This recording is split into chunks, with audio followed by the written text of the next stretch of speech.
हम्म, पूरा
विद्यार्थी मित्रों, मेरी आवाज आप लोगों तक पहुंच पा रही है? Hello hello. जी सर, आ रहा है। ठीक। जैसा कि आपको विदित है, ये आपका बीए विद्यार्थियों का क्लास है। और ये चूंकि ये जो क्लास है ये असल में आप यूं कहिए कि ये काउंसलिंग क्लास है, जिसमें आपने जो पढ़ा है उसमें जो विषय आपकी समझ में नहीं आया होगा, जो बातें आपकी समझ में नहीं आई होंगी, उन बिंदुओं पर हमारी चर्चा होगी। आप जानते हैं, आप में से कोई ये जो पेपर है BHDC का 105 नंबर का पेपर है, कोई आप में से ये मुझे बताए कि ये पेपर किस विषय पर केंद्रित है सबसे पहले, और इसमें क्या क्या विषय हैं। कोई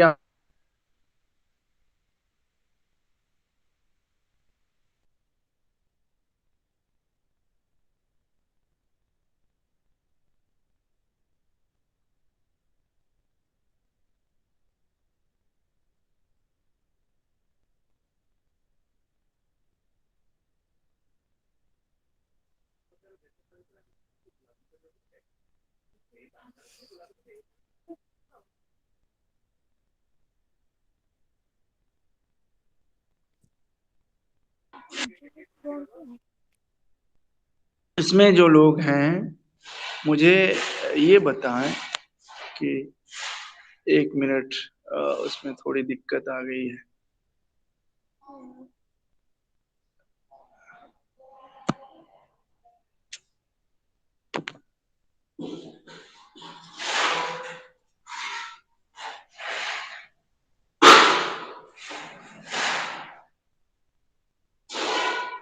ठीक है, दो मेरे नाम पर दो ही आ रहे हैं, इसीलिए मैंने उसे बंद करने का प्रयास किया था। ये जो विषय है मुझे ये बताइए कि ये पेपर किस पर केंद्रित है, किस पर आधारित है, क्या क्या इसमें पढ़ा यूनिट्स है, क्या क्या आपको पढ़ाए जाएंगे, जरा मुझे ये बताओ। कोई एक। हेलो। सर सदा। इसमें हाँ। सर इसमें छायावादोत्तर हिंदी कविता है, जी। जिसमें एक विषय है प्रगतिवाद, स्वरूप और विकास। हम्म। जी सर, और। उसमें और है प्रयोगवाद और नई कविता, स्वरूप हम्म, और विकास, हम्म, राम समकालीन कविता, स्वरूप और विकास, हम्म। केदारनाथ अग्रवाल, नागार्जुन, ठीक। रामधारी सिंह दिनकर। ठीक ठीक ठीक। जितना आज मान लीजिए, आज हम छायावादोत्तर जितना हम आज जा पाएंगे उतनी ही हम चर्चा करेंगे उस विषय में। अगर आपको कोई डाउट है फिर, क्योंकि आपके साथ यही जो पेपर है 3 दिन का रहेगा, तो जितने जी खंड सर। हैं उसे धीरे धीरे हम आगे बढ़ेंगे। सबसे पहले क्या है ना, प्रगतिवाद, स्वरूप और क्या कहा, विकास। विकास। उसके बाद प्रयोगवाद, स्वरूप और विकास, फिर नई कविता। यही है ना। Yes sir. तो सबसे पहले आप जानिए ये प्रगतिवाद का स्वरूप क्या है, प्रगतिवाद का विकास कैसे हुआ। आपने हिंदी साहित्य का इतिहास पढ़ा होगा, पढ़ा है आप में से जी सर। कितने लोगों ने हिंदी साहित्य का इतिहास पढ़ा है, जरा बताइए, अनम्यूट करके बताइए।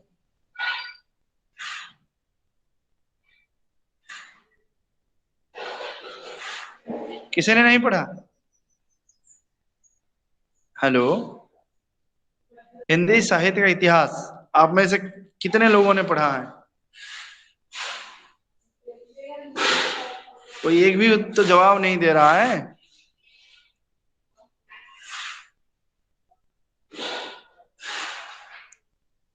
अरे भाई कोई तो बताइए। एसके करके एक हैं, और बड़े हंसदा करके हैं, क्षितिज साहू हैं, सदाशिव बेहरा जी हैं, संदीप तिर्की हैं, शकुंतला महाली है, शुभश्री है, महाराणा है, तनुश्रिया डाकुआ है। कोई तो बताए कि हिंदी साहित्य का इतिहास आप में से कितने लोगों ने पढ़ा है? किसी ने नहीं पढ़ा? जी सर, पढ़े हैं। पढ़ा है? सर, इतिहास पढ़ते समय हम लोग को जानकारी मिला कि हिंदी साहित्य का इतिहास वो 4 भाग में विभक्त किया गया है। जैसे? आदिकाल, आदिकाल, भक्तिकाल, रीतिकाल, आधुनिक काल। जी। आपने कौन सा इतिहास पढ़ा?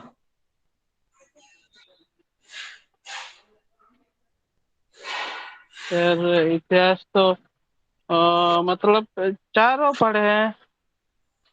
नहीं नहीं, ऑथर कौन है, जो लेखक कौन है हिंदी साहित्य का इतिहास? लेखक कौन है? लेखक तो इतना पता नहीं सर। ठीक। आपने जो सही सही। यूनिवर्सिटी, सुन सर, यूनिवर्सिटी से जो दिए गए हैं किताब, उन्हीं में से पढ़ा हूँ। ठीक ठीक, मतलब सेल्फ स्टडी मटेरियल जो है, ठीक है, कोई दिक्कत नहीं। हिंदी साहित्य का इतिहास जो है उसे 4 भागों में विभक्त किया गया है तमाम किताबों में। रामचंद्र शुक्ल से लेकर नागेंद्र से लेकर राम कुमार वर्मा से लेकर तमाम विद्वानों ने हिंदी साहित्य के इतिहास को 4 काल में विभाजित किया, जिसे क्या कहते हैं ना, आदिकाल, भक्तिकाल, रीतिकाल और आधुनिक काल। इसका समय भी आचार्य शुक्ल ने निर्धारित किया है। इसका समय क्या निर्धारित है न, संवत 1050 से लेकर संवत 1375। आप ये जानिए, 75। ये संवत का क्या अर्थ है? यानी सन से संवत से 57 साल घटाने पर सन होता है, और सन में 57 साल जोड़ने पर संवत होता है। तो 1050 संवत से लेकर 1375 तक का जो काल खंड है उसे आदिकाल कहा जाता है। फिर 1375 से लेकर 1700 तक जो कालखंड है उसे भक्तिकाल कहा जाता है, संवत की बात करें। फिर 1700 से लेकर 1900 तक का जो कालखंड है उसे रीतिकाल कहा जाता है। फिर 1900 से लेकर आगे का जो कालखंड है उसे आधुनिक काल कहा जाता है। तो जहां तक आधुनिक काल का प्रश्न है, ये छायावादोत्तर कविता जो है ये आधुनिक काल के अंतर्गत ही आती है।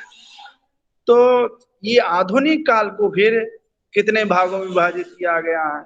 इस आधुनिक काल को भारतेंदु काल, द्विवेदी काल, छायावाद, प्रगतिवाद, प्रयोगवाद, नई कविता, साठोत्तरी कविता, अकविता, इस प्रकार आगे आगे इसकी एक लंबी श्रृंखला है।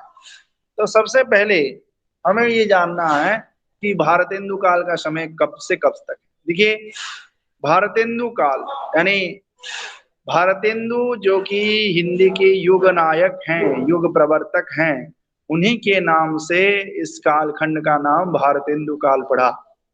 तो भारतेंदु इस युग के नेता बने।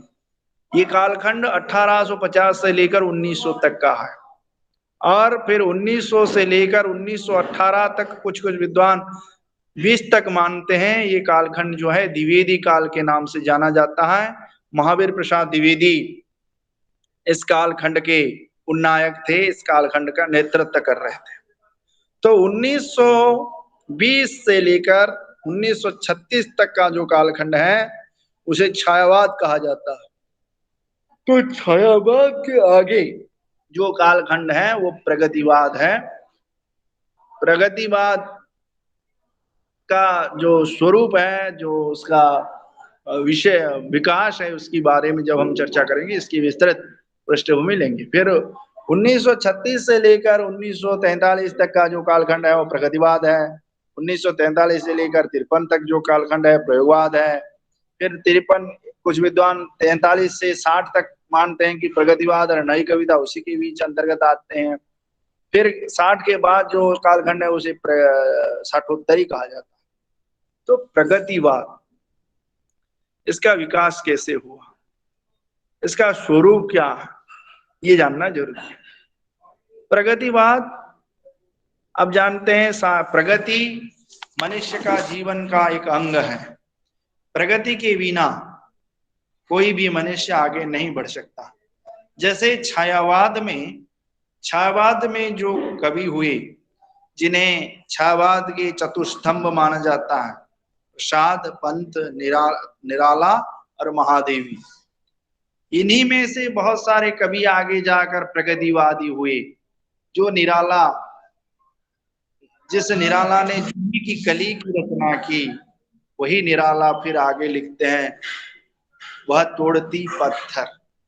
प्रगतिवाद का विकास कैसे हो, ये जानना जरूरी है। छायावाद के विरुद्ध, छायावाद की वायवीय कल्पना के विरुद्ध प्रगतिवाद सामने आया।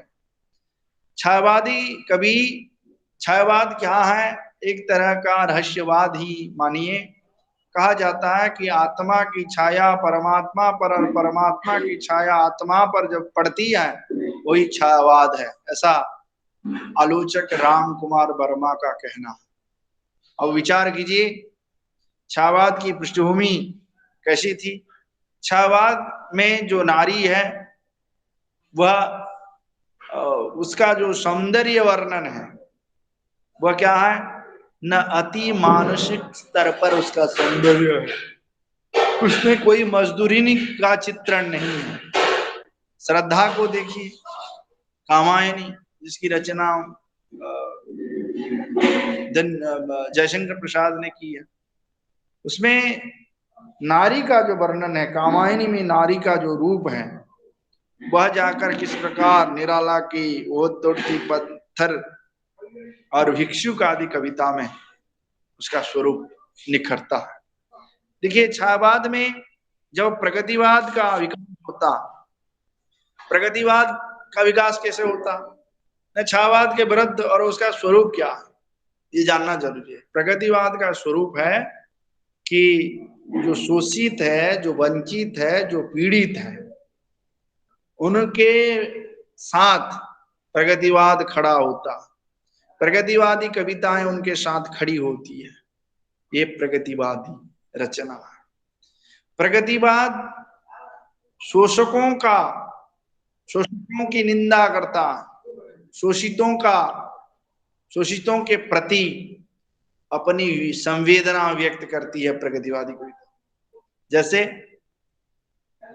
वह तोड़ती कविता देखिए, उन्होंने, निराला ने लिखा, वह तोड़ती पत्थर देखा मैंने इलाहाबाद के पथ पर, वह तोड़ती पत्थर। अब ये कविता भी देखिए, बादल राग कविता, आपने ये कविता सुनी होगी, पढ़ी होगी, नहीं पढ़ी होगी मैं नहीं जानता। बादल राग कविता में जो किसान है, वो बादल का आमंत्रण कर रहा है। किस लिए? क्योंकि ये जो ध्वस्त समाज है, जो परंपरा है, जो हमारी परिस्थितियां हैं, जो शोषितों के ऊपर जो शोषक अत्याचार कर रहे हैं, उसे तहस नहस करने के लिए बादल का निमंत्रण कर रहा है। यानी इसके स्वरूप में ये कह सकते हैं, नंबर 1, शोषितों का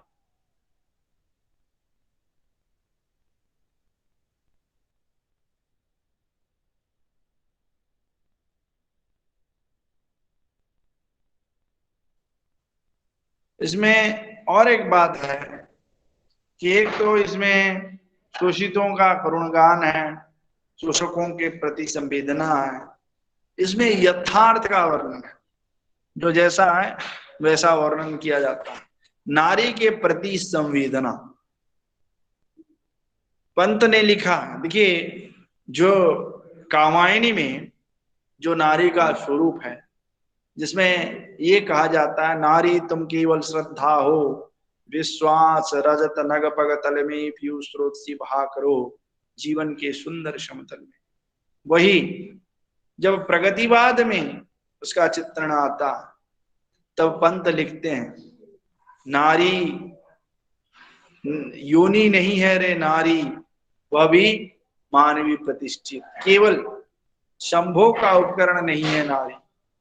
तो ऐसा चित्रण नारी के प्रति जो स्वरूप यह होता है।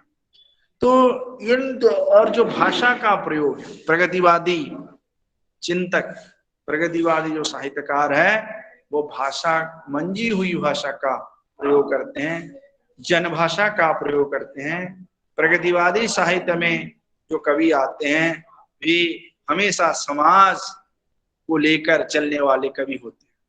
तो ये प्रगतिवाद के विकास वास्तव में अनेक उथल पुथल के बीच हुआ था और इसके स्वरूप के बारे में थोड़ी बहुत जो जानकारी देनी थी मैंने दी।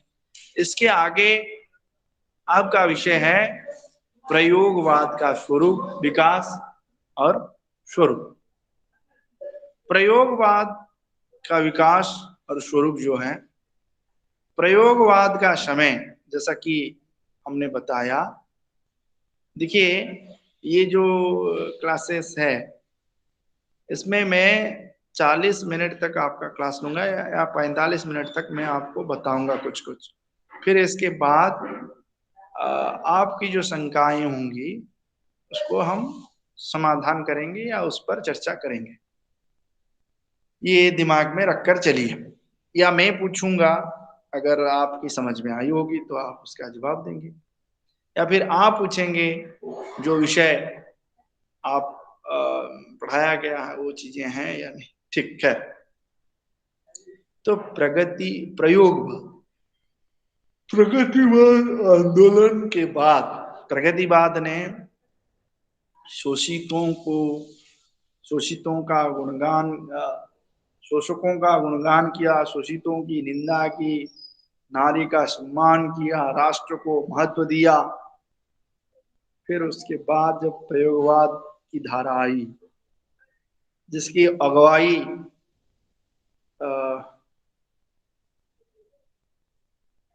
अज्ञे जी कर रहे थे, उनके नेतृत्व में जब हिंदी की यह धारा बढ़ी तब एक बात स्पष्ट होती है, एक बात ये स्पष्ट होती है कि इसमें कला चातुर्य की प्रमुखता है, इसमें व्यक्तिवाद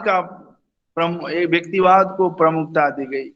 इसमें आम जन यानी सामान्य से सामान्य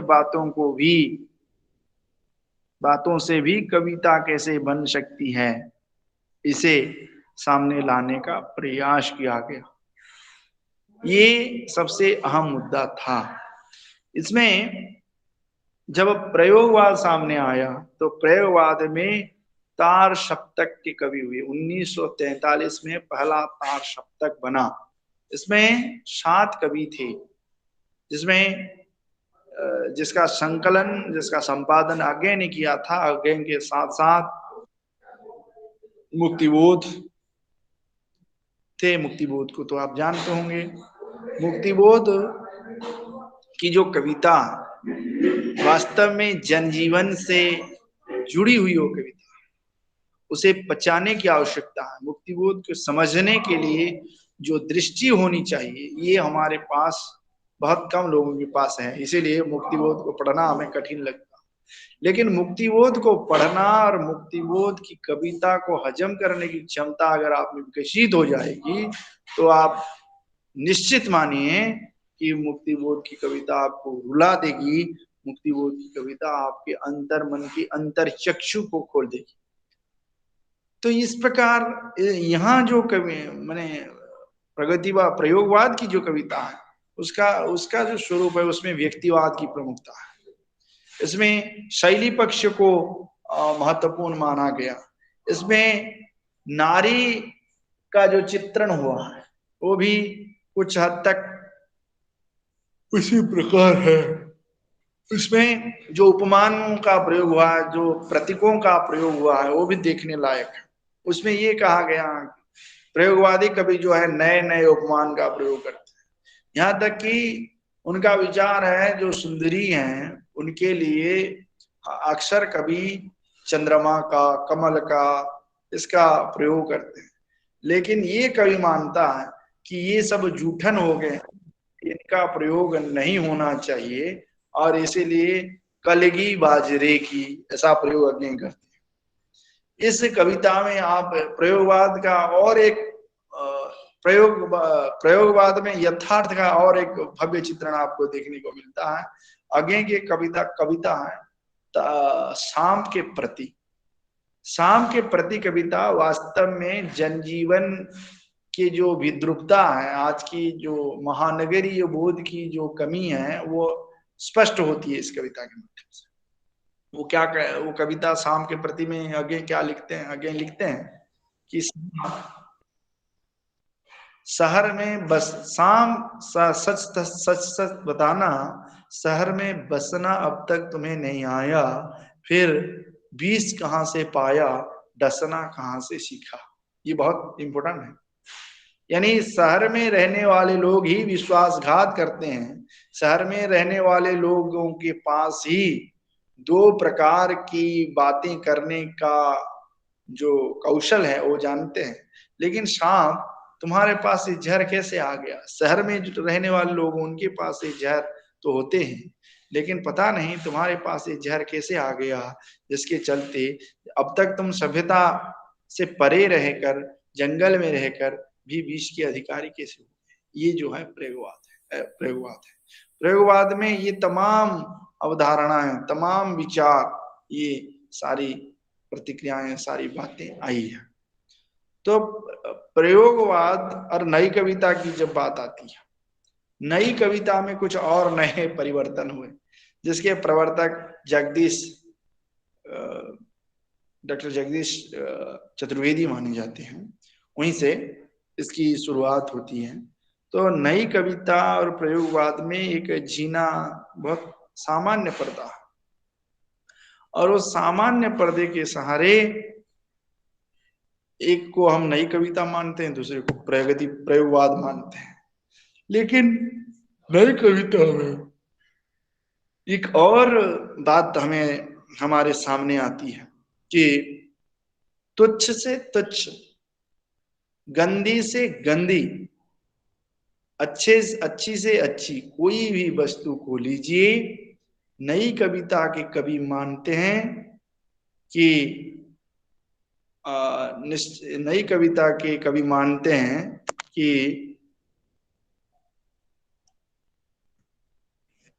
हाँ, तृप्ति विश्वाल जी, हमने पहले बता दिया है कि 40-45 मिनट की क्लास के बाद निश्चित रूप से आपके मन में जो शंकाएं होंगी उसका हम समाधान करेंगे।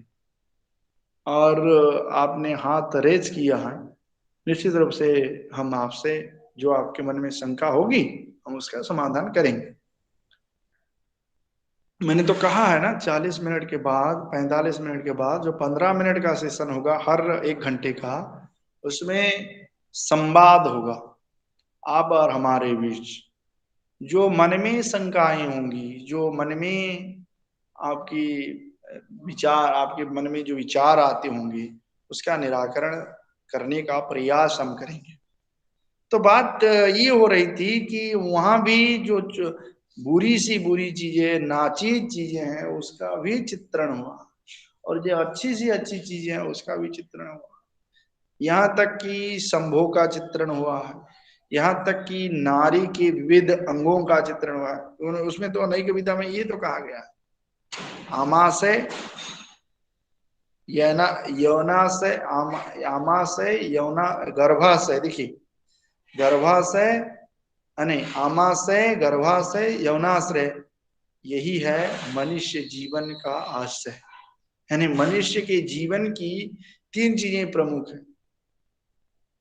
आमाशय का संबंध सीधा सीधा भोजन से है, आहार से है। गर्भाशय का सीधा सीधा संबंध वंश विस्तार से है, और यौनाशय का सीधा सीधा संबंध जो है हमारी मैथुन प्रक्रिया से है। यानी आहार, निद्रा, भय, मैथुनंच जो बातें कही गई है पुराणों में, इसी को एक दूसरी प्रक्रिया में अपनाते हुए ये विचार रखे गए।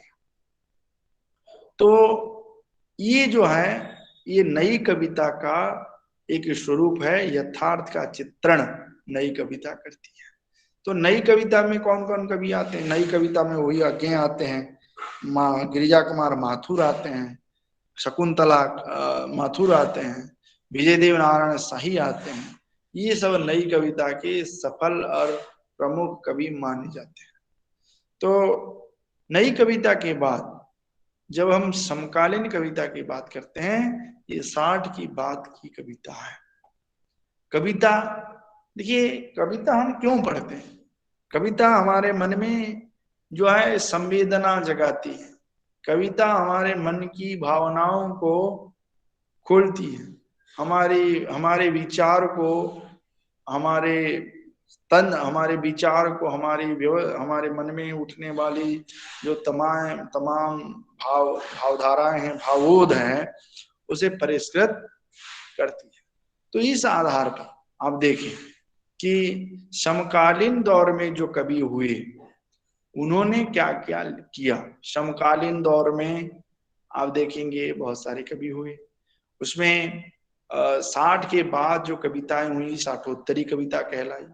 साठोत्तरी कविता में फिर ये विचार आए कि कविता भी है, साठोत्तरी है, समांतर कविता है, और फिर आपकी संघर्ष मूलक कविता है। ये तमाम चीजें सामने आ, तो एक विचार हमारे मन में स्वतः आती है कि ये विचार जो हमारे मन में आते हैं कि समकालीन कविता का क्या स्वरूप है।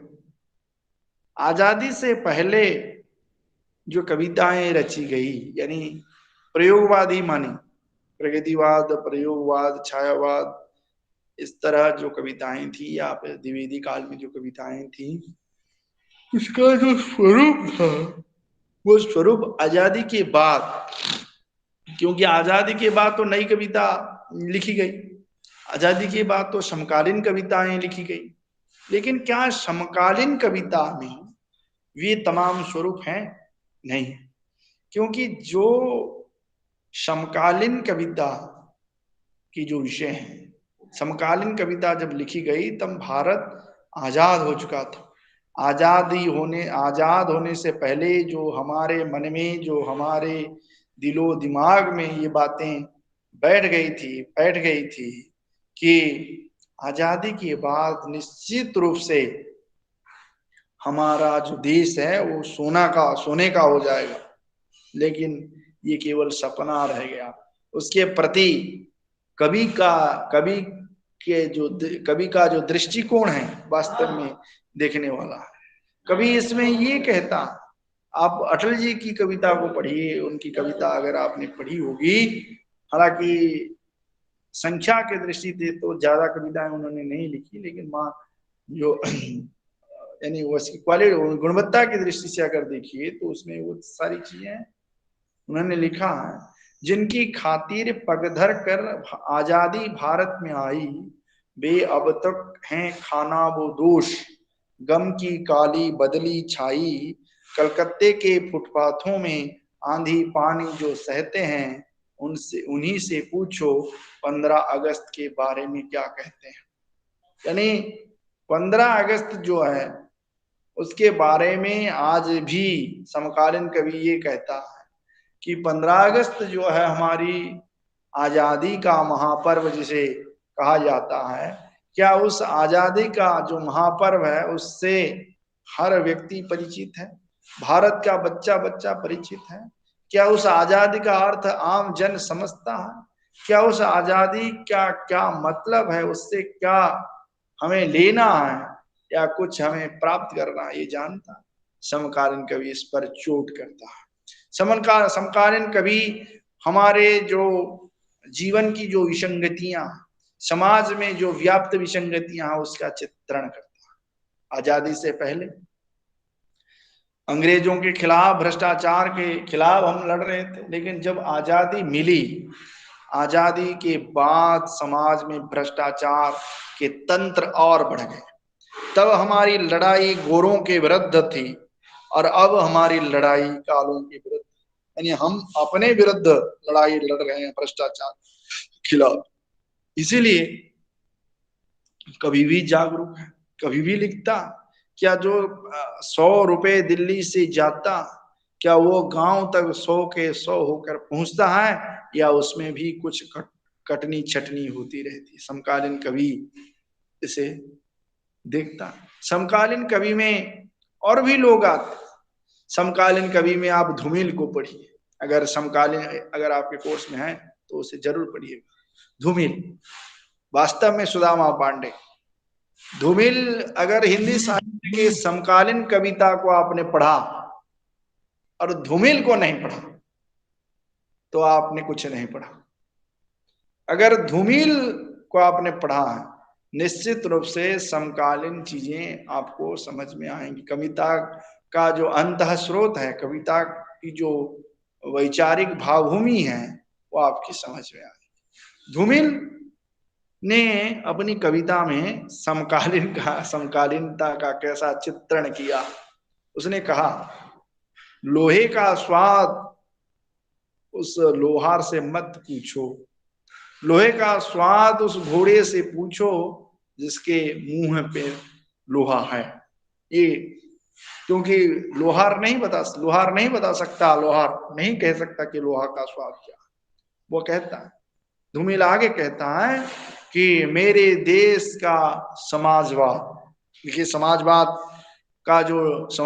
की जो डिंग बजा रहे थे हमारे समाजवादी नेता, उस पर तंज कसता हुआ ये धूमिल कहता कि मेरे देश का समाजवाद मालगोदाम में लटकती हुई उन बाल्टियों की तरह है जिसमें आग तो लिखा है लेकिन कीचड़ और बालू भरा। कितना व्यापक व्यंग्य है, कैसा विद्रूप है, आप उसे आकलन कर सकते हैं। वो कहता है कि मेरे देश का समाजवाद मालगोदाम में लटकती हुई उन बाल्टियों की तरह है जिसमें आग तो लिखा है लेकिन बालू और कीचड़ भरा है। इसका क्या अर्थ है? इसका अर्थ यह है कि हमारे देश में लिखा कुछ जाता है और किया कुछ जाता है। जहां जहां लिखा होता है, आपने देखा होगा, जहां जहां लिखा होता है कि ये this is a prohibited area, निषिद्धांचल, प्रवेश प्रवेश वर्जित है, लोग वहीं जाते हैं। ये हमारी मानसिकता, ये हमारी आज आजादी के बाद हमारे देश की जो स्थिति है वो कैसी बदतर हो चुकी है, उसी का ये एक एक नमूना है। आप देखेंगे समकालीन कविता में अगर आप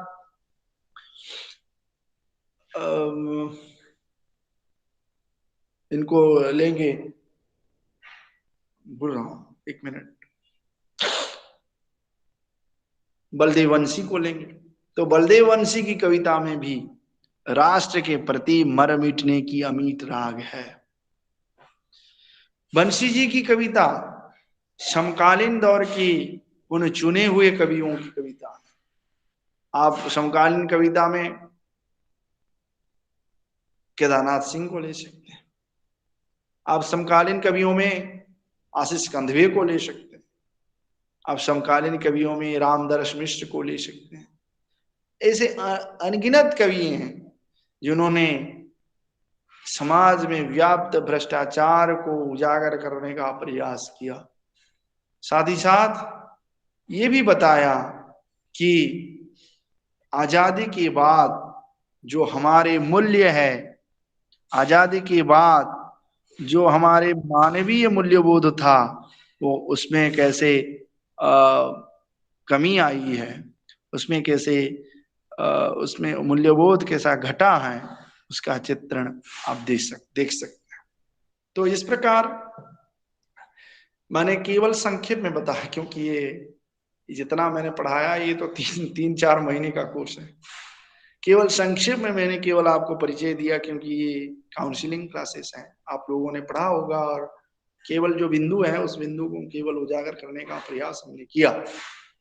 तो इस आधार पर अगर देखें तो प्रयोग प्रगतिवाद से लेकर नई कविता यानी समकालीन कविता तक जो कालखंड है उसमें कविता के भाव बदले, कविता के रूप बदले, कविता का जो आंतरिक पक्ष है उसमें भी परिवर्तन आया। कविता का जो बाह्य पक्ष, आंतरिक पक्ष क्या है ना, कविता का विषय, कविता का विषय, कविता की विषय वस्तु की गणना, उसके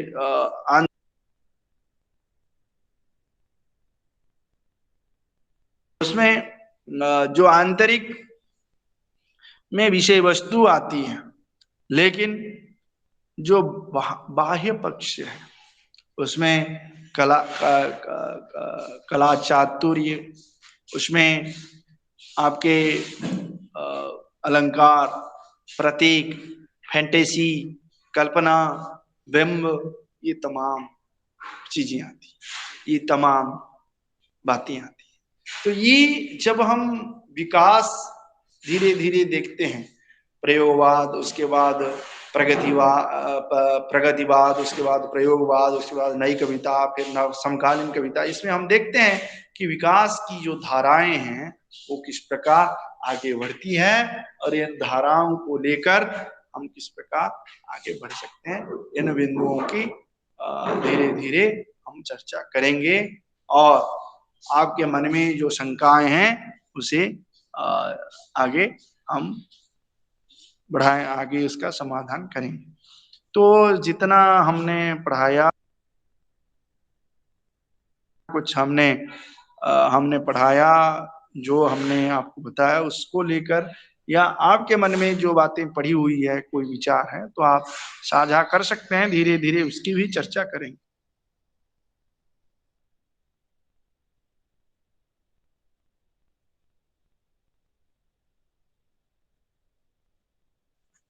ठीक है, अगर कोई आप में से अनम्यूट करके धीरे धीरे चर्चा को आगे बढ़ाना चाहते हैं तो बढ़ाइए, कोई दिक्कत नहीं है। हाँ,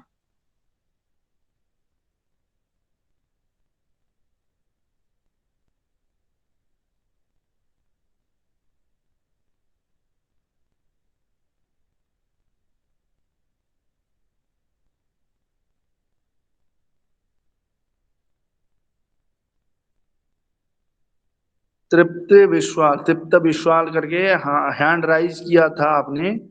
अब समय है, अगर आप कुछ जानकारी लेना चाहते हैं या कुछ पूछना चाहते हैं, पूछिए।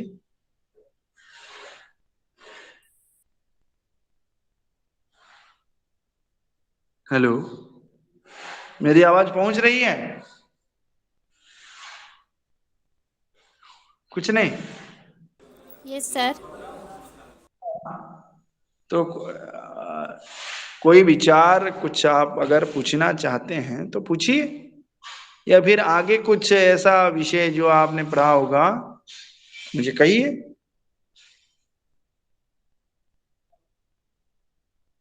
तो अनुश्रिया यस करके कुछ है, ऐसे बहुत सारे लोग हैं, कोई नहीं बोल रहा है। एलिना पोंडा है, किति साहू हैं, एसके करके हैं, सब लोग तो हैं, लेकिन पूछिए कुछ आगे चर्चा को बढ़ाया जाए। नहीं, कुछ नहीं।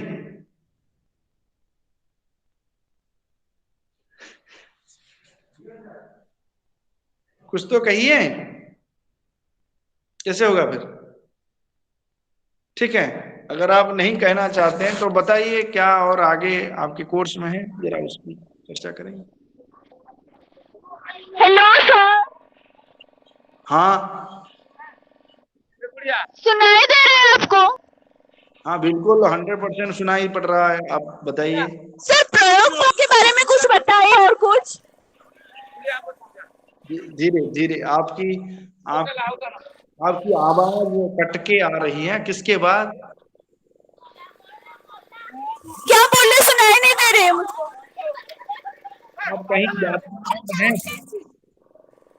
आप कहीं यात्रा पर हैं? क्या समझ नहीं आ रहा है। आप कहाँ हैं ये बताइए, आपकी आवाज कट कट कर आ रही है, शोरगुल सुनाई पड़ रहा है, आप कहाँ हैं पहले तो बताएं।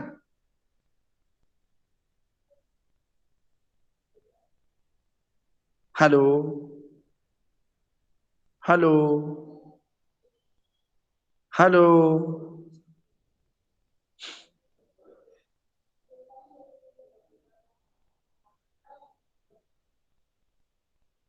सर आप आगे बढ़ाइए। ठीक है, आगे क्या क्या है बताइए। केदारनाथ अग्रवाल, हाँ, और क्या है?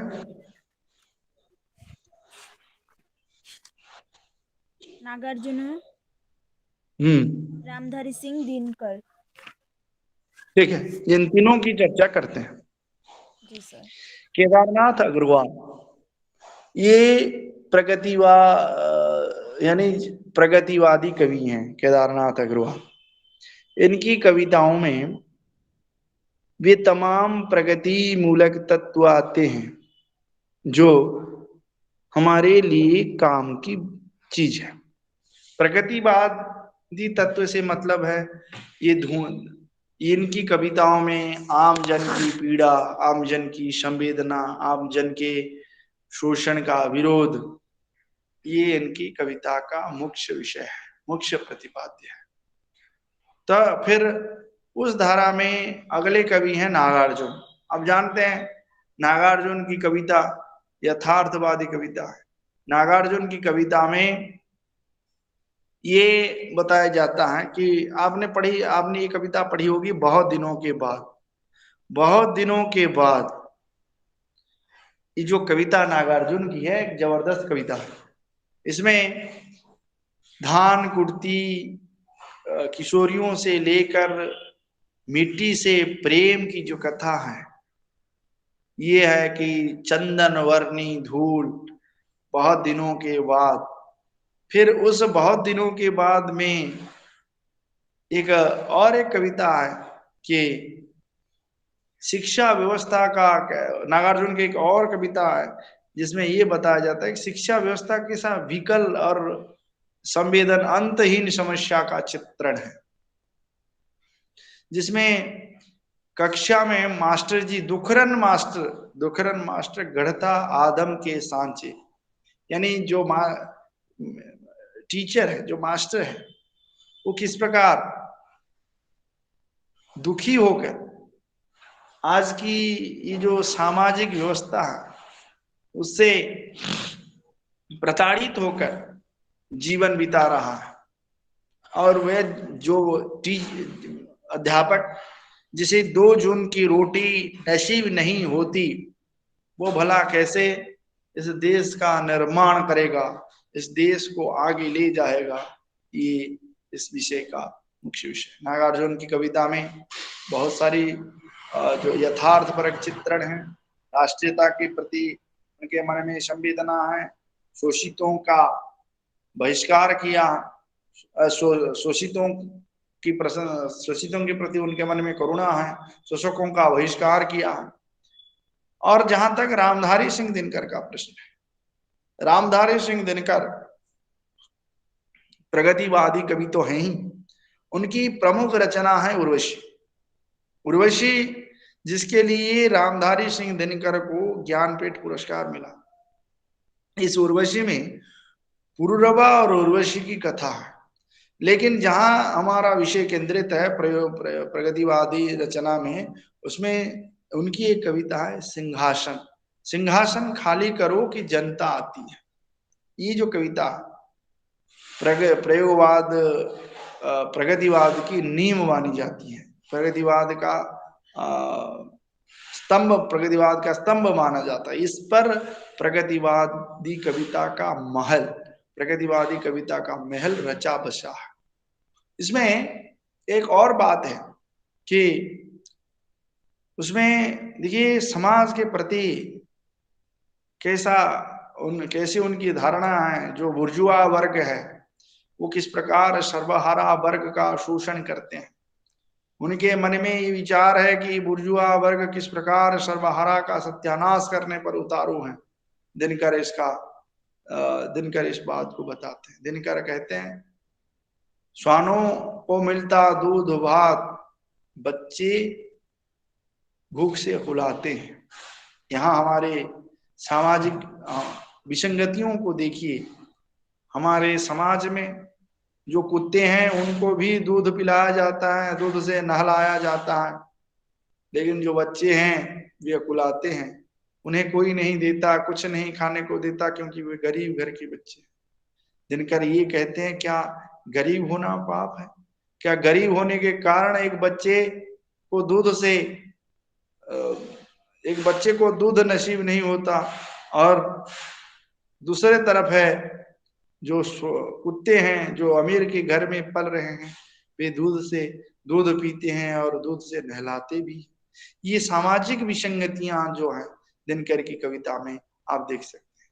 जहां तक उर्वशी का प्रश्न है, उर्वशी का जो चित्रण है, उर्वशी में दिनकर की तमाम विद्वता, दिनकर की तमाम अनुभूतियां प्रकट हुई है।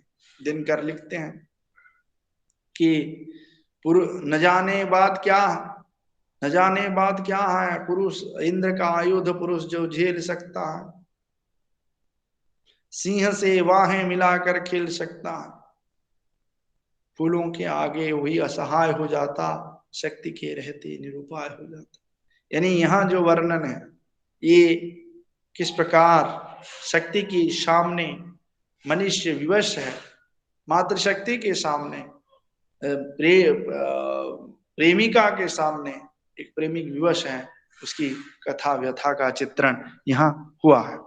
तो आगे मैंने जितना पढ़ाया, क्योंकि ये काउंसलिंग है, आपको इसमें पार्टिसिपेट करना चाहिए, इसमें आपको पढ़ाया नहीं जाएगा, इसमें आपको बताया जाएगा, लेकिन मैंने तो आपको पढ़ाया है, लेकिन आपको ज्यादातर ये होना चाहिए कि जो जो डाउट है उन डाउटों को आप, उन शंकाओं को आपको पूछना चाहिए।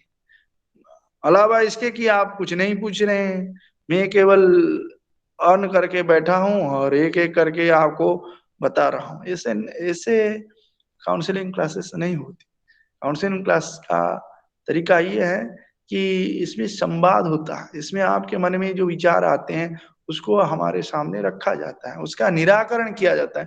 लेकिन निराकरण के बदौलत आप क्या करते हैं, चुपचाप बैठते हैं। मुझे तो शंका हो रही है कि लोग हैं या नहीं, केवल कहीं माइक्रोफोन ऑन करके कहीं चले गए हों, ऐसा भी हो सकता है, ऐसी संभावनाएं भी ऑनलाइन क्लास में ज्यादातर देखी जा सकती है।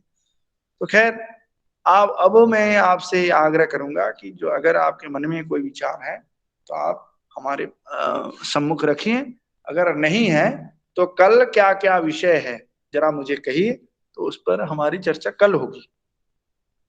आपके क्या क्या विषय है कल इस 105 में?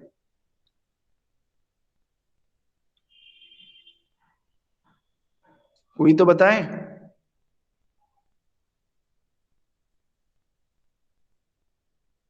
शुभश्री, सदाशिव,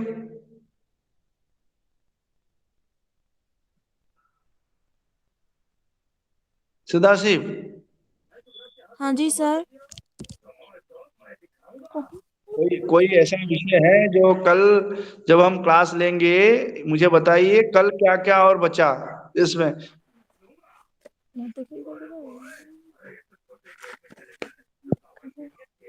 क्योंकि हमारे पास कोई स्टडी मटेरियल नहीं है कि हम देखकर आपको पढ़ा सकते हैं, हमें तो ये बताया गया कि ये काउंसलिंग क्लास है।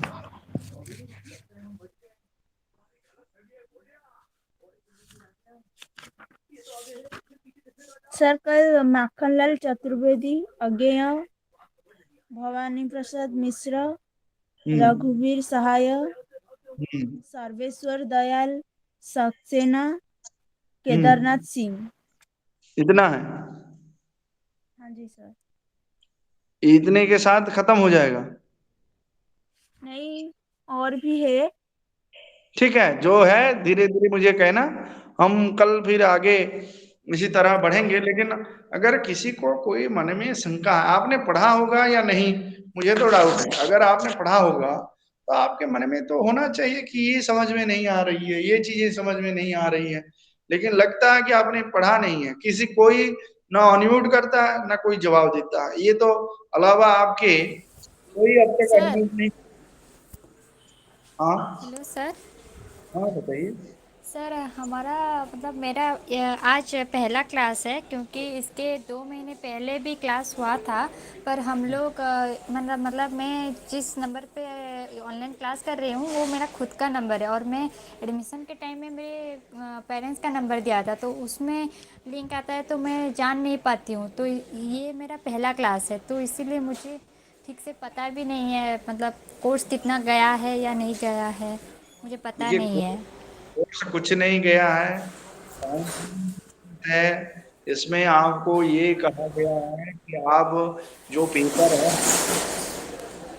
उन तमाम पेपरों को पढ़कर आइए। अगर आपके मन में एक एक यूनिट पढ़कर आइए, तमाम पेपर का मतलब एक एक यूनिट पढ़कर आइए, क्योंकि हर पेपर के लिए 3 दिन निर्धारित है, 3 घंटे निर्धारित हैं। इन तीनों घंटों के अंदर ही हम कुछ चर्चा करेंगे। जैसे पेपर 105 है, इसमें आपको 3 घंटे मिलेंगे, आज कल परसों। फिर हाँ हाँ सर, 106 वो तो पता है, हाँ। उसी हिसाब से आप पढ़कर आइए, तो उसे डिवाइड करिए, डिवाइड करके पढ़कर आइए। अगर आपके मन में कोई शंका है, कहीं समस्याएं हो रही हैं, तो उसका हम समाधान करेंगे, कोशिश करेंगे। लेकिन ऐसा नहीं होता है कि काउंसलिंग क्लासेस में पढ़ाया जाता है। काउंसलिंग क्लासेस केवल शंकाओं का निवारण के लिए होता है।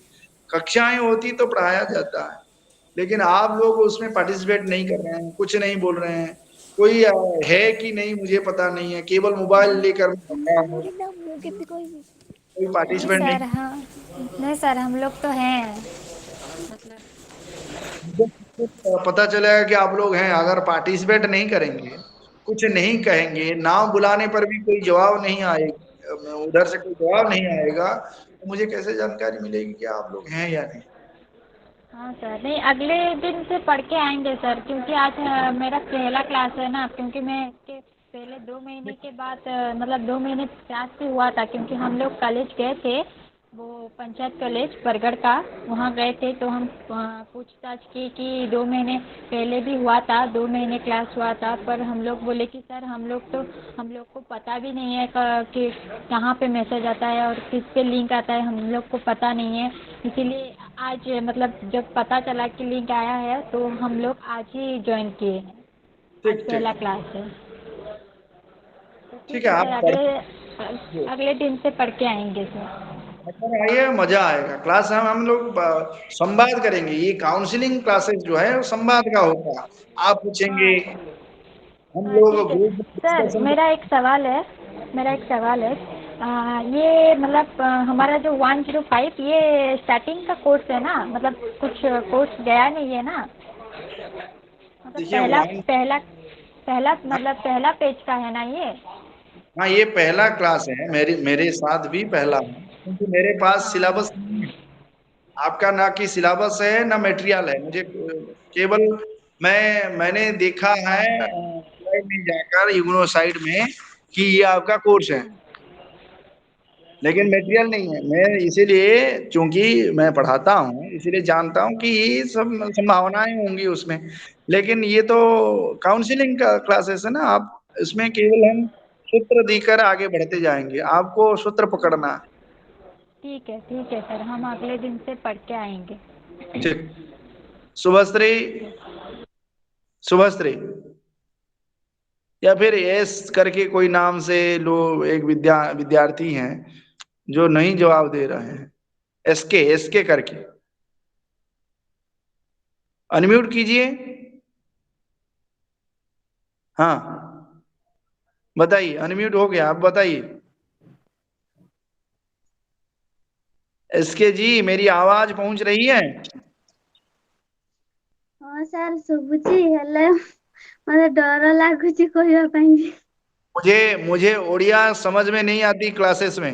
हालांकि मैं उड़िया हूँ, लेकिन हिंदी क्लास में मुझे उड़िया समझ में नहीं आती। आप हिंदी में बताइए। अच्छा, शकुंतला। जी सर नमस्ते। बताइए। सर मेरी भी तो वही प्रॉब्लम था ना, मुझे भी पहले कभी भी क्लास नहीं किए थे, तो मेरे को बहुत सारा नर्वस लग रहा है, तो मैं कौन होने की पूछ। जरूरत नहीं है, नर्वस क्यों है?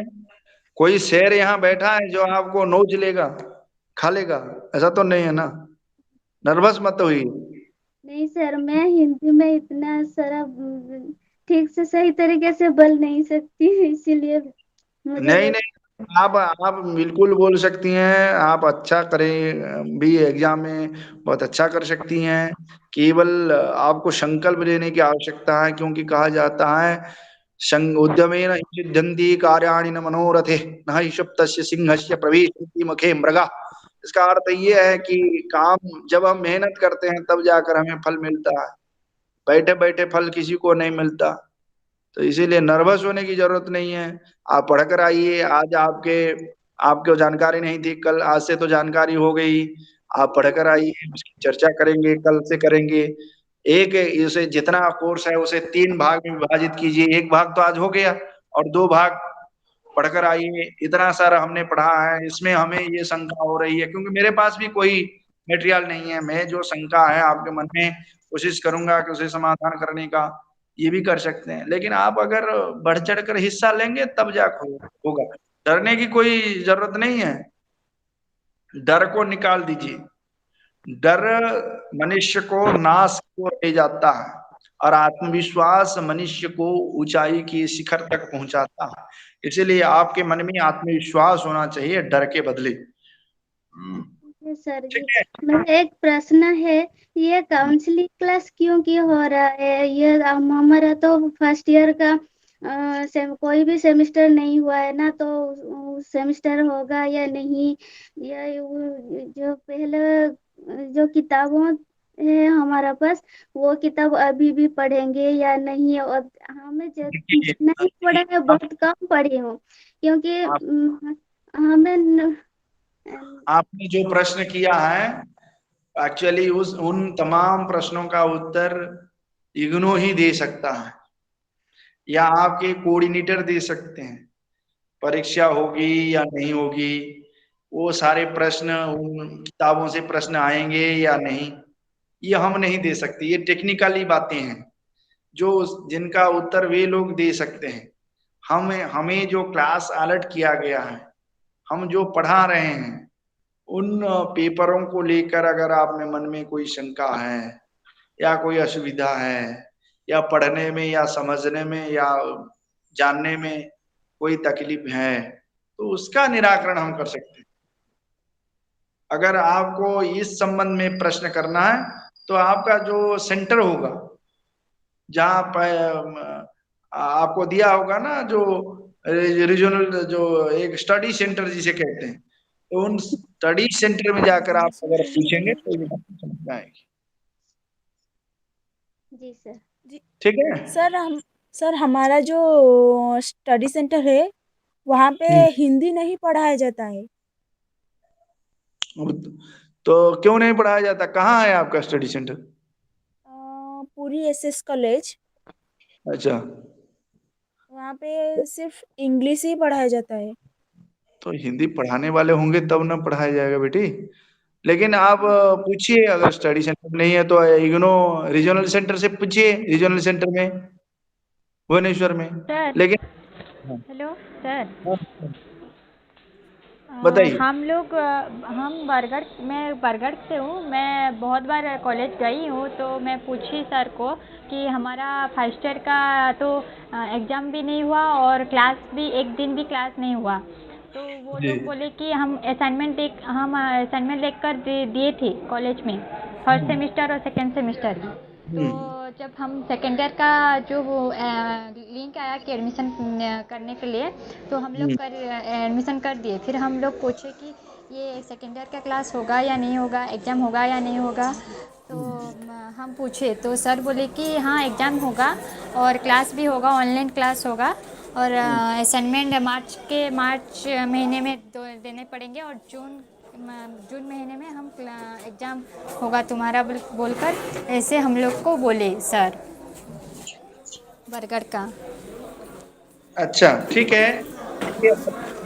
पर 106 में मैं अभी मेरा लिंक है, आप लोग तो रहेंगे उसमें। हाँ मैं सर। हाँ मैं उसी में जाके आपको जो बातें हैं बताऊंगा, लेकिन ये मेरा क्षेत्राधिकार में नहीं आता, जुरिस्डिक्शन में, कि मैं आपको कुछ इस संबंध में कहूं।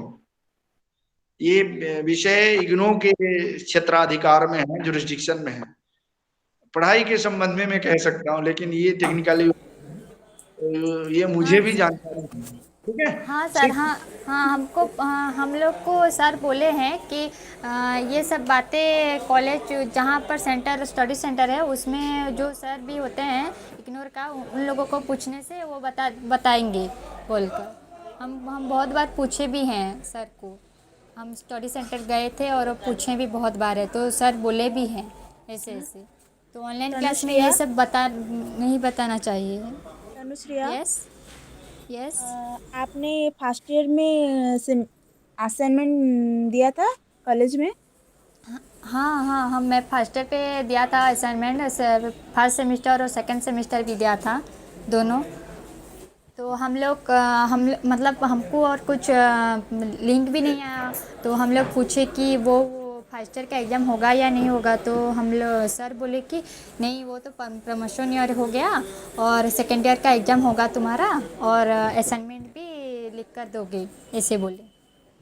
फर्स्ट ईयर का असाइनमेंट का कुछ नहीं हुआ? नहीं, वो तो हम सबमिट कर दिए और सबमिट करने के बाद भी तो ये सेकेंड ईयर का एडमिशन करने के लिए लिंक आया था ना, मैसेज आया था, तो हम लोग बहुत आपके पास कुछ सर को ऐसे है कि असाइनमेंट का कुछ माने क्वेश्चन होगा कि हाँ आप क्या हाँ लिखे हाँ थे? हाँ, क्वेश्चन भी है। हम लोग जो बुक भी आता है, हम हमारे स्टडी सेंटर के सर के साथ कांटेक्ट में रहते हैं, उनको भेजते हैं ये बुक, और वो लोग हमको क्वेश्चन भेजते हैं, हम लिख कर असाइनमेंट देते हैं कॉलेज पे।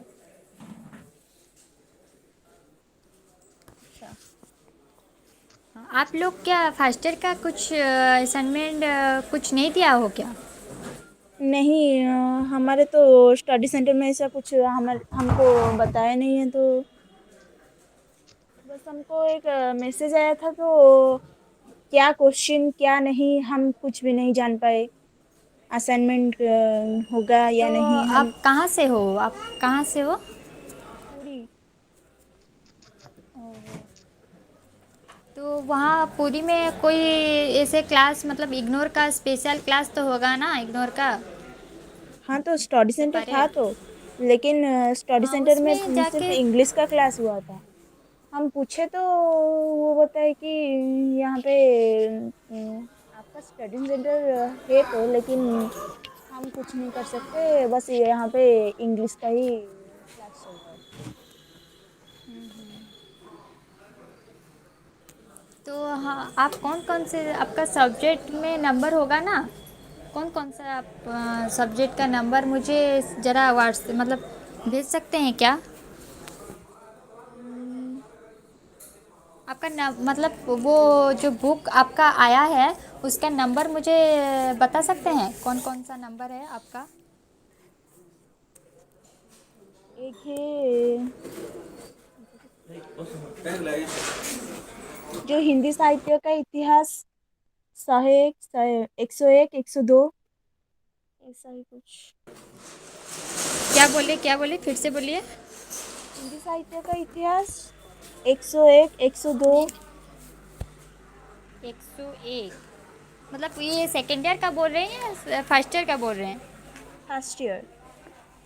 नहीं नहीं, फर्स्ट ईयर का नहीं, फर्स्ट ईयर का तो वो ख़त्म हो गया है ना, सेकेंड ईयर का अभी बुक आया होगा ना आपके पास? हाँ जी, ये तो भाषा हाँ, विज्ञान वो और हिंदी अभी भाषा। अभी अभी जो क्लास सर किए हैं वो फर्स्ट ईयर का किए हैं या सेकेंड ईयर का किए हैं? नहीं नहीं, सेकंड ईयर का। हाँ, वो ये बोल रहे हो ना, अभी जो क्लास किए हैं सर वो सेकेंड ईयर का किए हैं ना, तो सेकेंड ईयर में आपका मतलब कौन कौन सा सब्जेक्ट नंबर है वो मुझे बता सकते हैं? छाया बदोतर, हिंदी कविता 105, और भाषा विज्ञान और हिंदी भाषा 108, ऐसे कुछ है बुक। हाँ, तो आपका मतलब कितना बुक आया है आपका आपका मतलब नंबर मिल सकता है क्या?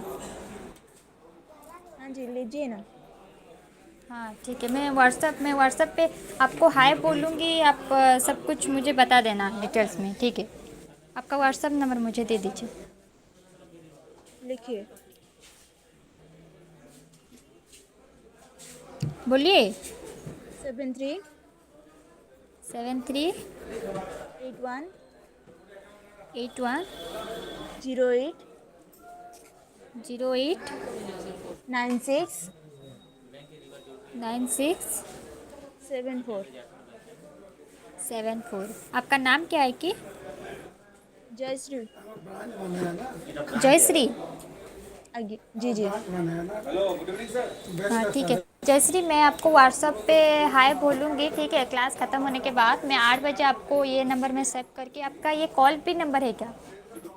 नहीं, व्हाट्सअप कॉल सब है। सब है तो ठीक है। मैं आपको क्लास ख़त्म होने के बाद मैं आपको सब कुछ मैं भेज दूँगी, ठीक है?